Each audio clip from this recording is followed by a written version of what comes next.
Students, अगर आप ये 3 मिस्टेक्स कर रहे हैं तो काइंडली अभी से इसको स्टॉप करें, क्योंकि ये 3 मिस्टेक्स आपकी हैंडराइटिंग को बहुत बुरा बना रही हैं, जिसकी वजह से आप जितनी भी प्रैक्टिस कर लें ना तो आपकी स्पीड इंक्रीज़ होगी हैंडराइटिंग की और ना ही आपकी हैंडराइटिंग इम्प्रूव होगी।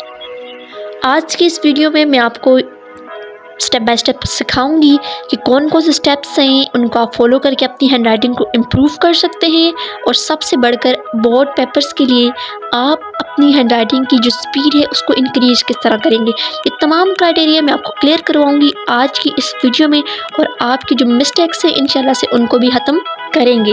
लेकिन सबसे ज़रूरी ये है कि काइंडली आपको जिस तरह से हम बताएं आपने उसी तरह फॉलो करना है, उसी तरह से प्रैक्टिस करनी है।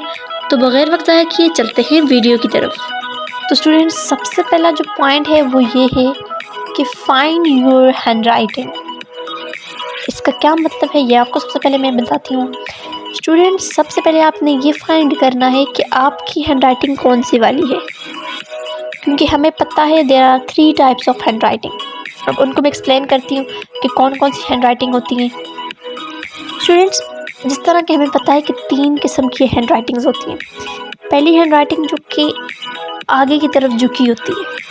अब किस तरह से आपको एग्जांपल के थ्रू समझाती हूँ कि अगर मैं यहाँ पे लिखूँ माय नेम इज़, तो आप देखिए जिनकी हैंडराइटिंग फर्स्ट वाली है तो वो इस तरीके से लिखेंगे, उनकी जो सारी डायरेक्शन होगी वो आगे की तरफ होगी।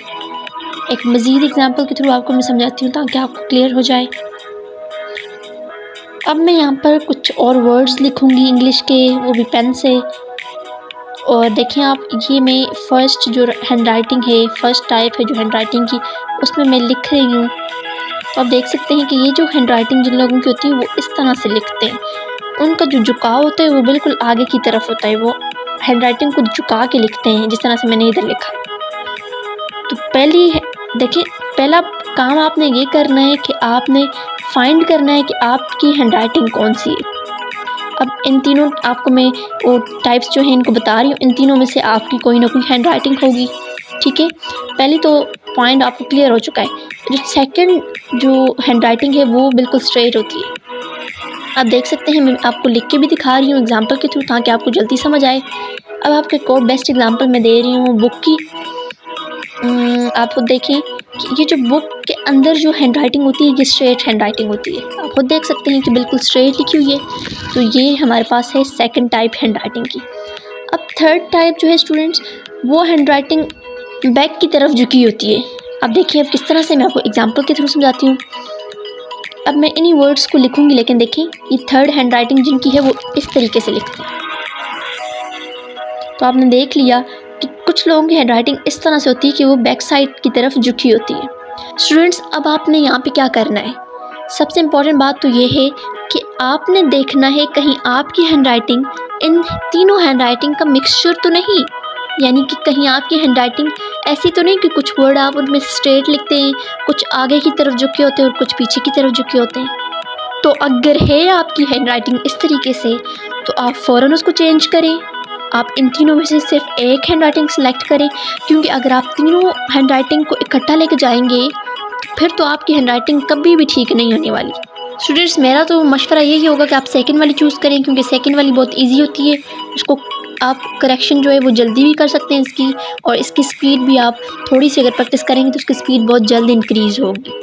तो और आप पर डिपेंड करता है, आप देखें आपको जो अच्छी लगती है फिर आप उस तरह से प्रैक्टिस करें। स्टूडेंट्स, अब जो सेकंड पॉइंट है ये बहुत ज़्यादा इंपॉर्टेंट है, क्योंकि ये काफ़ी स्टूडेंट्स करते हैं। 90% स्टूडेंट्स ये मिस्टेक करते हैं जिनकी वजह से उसकी हैंडराइटिंग इम्प्रूव बिल्कुल भी नहीं होती।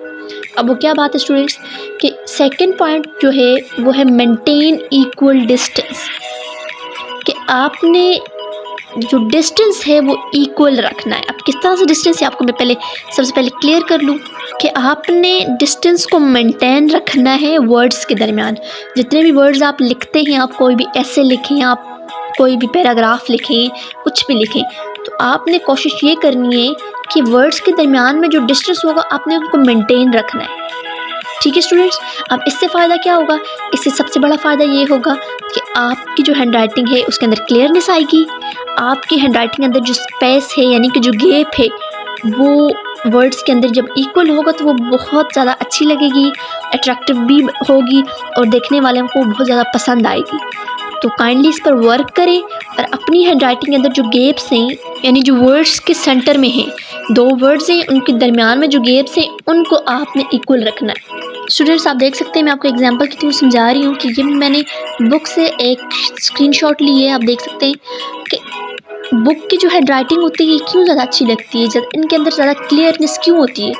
स्टूडेंट्स इसकी वजह सबसे बड़ी ये है कि इनके वर्ड्स के दरमियान जो गैप होता है वो सेम होता है। आप खुद देख सकते हैं, आपको मैं एग्जांपल के थ्रू समझा रही हूँ कि जो इनके दरमियान का जो गैप है वो सेम है, जिससे क्या हो रहा है कि आप उसकी हैंडराइटिंग में क्लियरनेस आ रही है, बिल्कुल क्लियर है हैंडराइटिंग और देखने वालों को अच्छी लग रही है।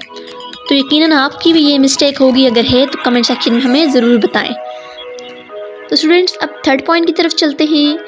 ये बहुत स्टूडेंट्स जो हैं वो फॉलो नहीं करते इस बात को, जिसकी वजह से उनकी हैंडराइटिंग बहुत बुरी हो रही है। स्टूडेंट्स मैंने कई स्टूडेंट्स का ये नोट किया, तो इसलिए मैंने सोचा कि आप लोगों के लिए वीडियो बनाऊं जिसमें आपको ये चीज़ें क्लियर करवाऊं। तो स्टूडेंट्स थर्ड पॉइंट बहुत इंपॉर्टेंट है, वो ये है कि आप लेटर्स के दरमियान का जो डिस्टेंस है वो मेंटेन नहीं करते। हमने तो सीखा कि वर्ड्स के दरमियान का डिस्टेंस कितना मैटर करता है, उसकी वजह से आपकी हैंडराइटिंग जो है वो अच्छी भी बन सकती है, बुरी भी हो सकती है। अच्छी कब होगी, जब आप उनके दरमियान का डिस्टेंस इक्वल रखेंगे। अगर इक्वल नहीं होगा तो फिर हैंडराइटिंग बुरी होगी।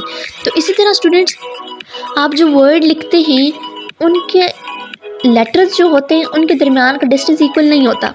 फॉर एग्ज़ाम्पल मैं आपको एग्ज़ाम्पल देती हूँ कि ONCE वंस मैंने एक वर्ड लिखा है।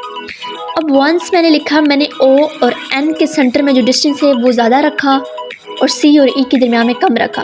तो आप खुद सोचें कि क्या ये अच्छा लगेगा? बिल्कुल भी अच्छा नहीं लगेगा।